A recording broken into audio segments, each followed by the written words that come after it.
أعوذ بالله من الشيطان الرجيم. بسم الله الرحمن الرحيم. إذا وقعت الواقعة ليس لوقعتها كاذبة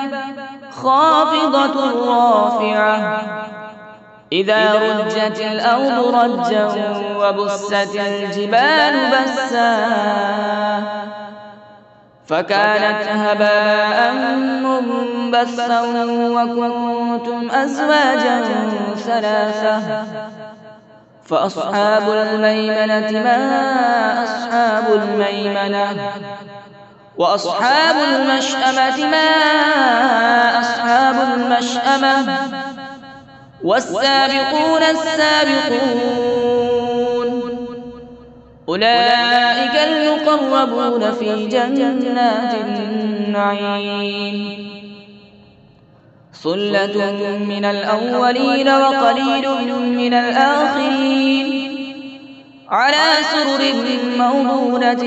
متكئين عليها متقابلين يطوف عليهم ولدان مخلدون بأكواب وأباريق وكأس من معين لا يصدعون عنها ولا ينزفون وفاكهة مما يتخيرون ولحم طير مما يشتهون وحور عين كأمثال اللؤلؤ المكنون جزاء بما كانوا يعملون لا يسمعون فيها لغوا ولا تأثيما إلا قيلا سلاما سلاما وأصحاب اليمين ما أصحاب اليمين في سدر مخضود وطلح منضود وظل ممدود وماء مسكوب وفاكهة كثيرة لا مقطوعة ولا ممنوعة وفرش مرفوعة إنا أنشأناهن إنشاء فجعلناهن أبكارا عربا أترابا لأصحاب اليمين ثلة من الأولين وثلة من الآخرين وأصحاب الشمال ما أصحاب الشمال في سموم وحميم وظل من يحموم لا بارد ولا كريم إنهم كانوا قبل ذلك مترفين وكانوا يصرون على الحنث العظيم وكانوا يقولون أئذا متنا وكنا ترابا وعظاما أئنا لمبعوثون أو آباؤنا الأولون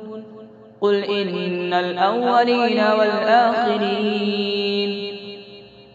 لمجموعون إلى ميقات يوم معلوم ثم إنكم أيها الضالون المكذبون لآكلون من شجر من زقوم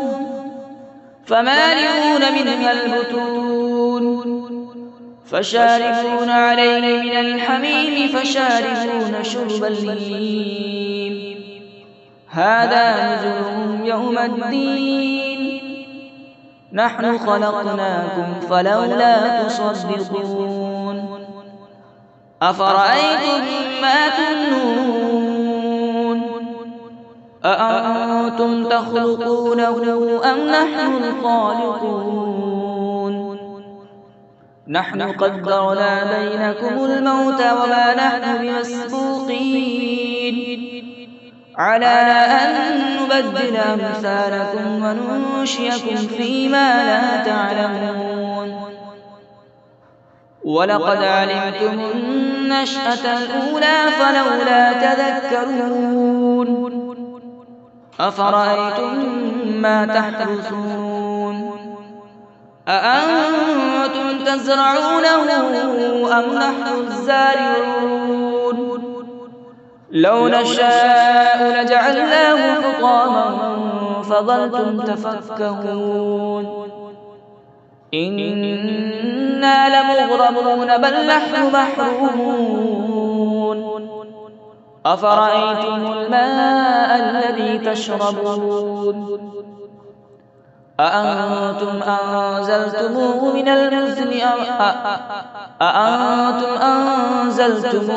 المزن أم نحن المنزلون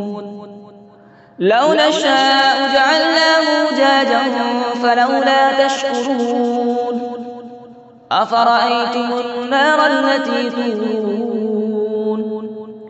أأنتم أنشأتم شجرتها أم نحن المنشئون نحن جعلناها تذكرة ومتاعا للمقوين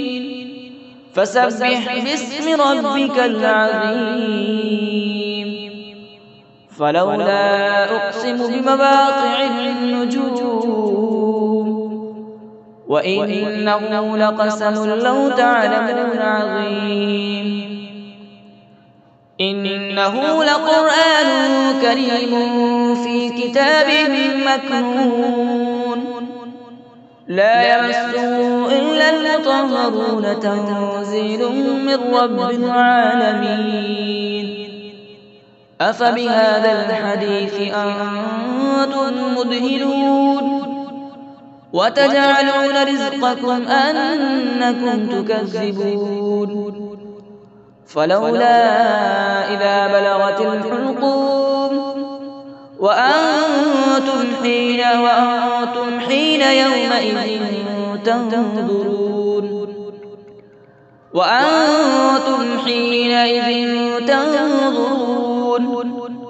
ونحن أقرب إليه منكم ولكن لا تبصرون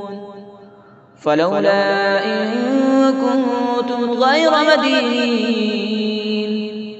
ترجعونها إن كنتم صادقين فأما إن كان من المقربين فروح وريحان وجنة نعيم وأما إن كان من أصحاب اليمين فسلام لك من أصحاب اليمين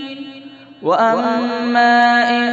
كان من المكذبين الضالين فنزل من حميم وتسلية جحيم إن هذا لهو الحق اليقين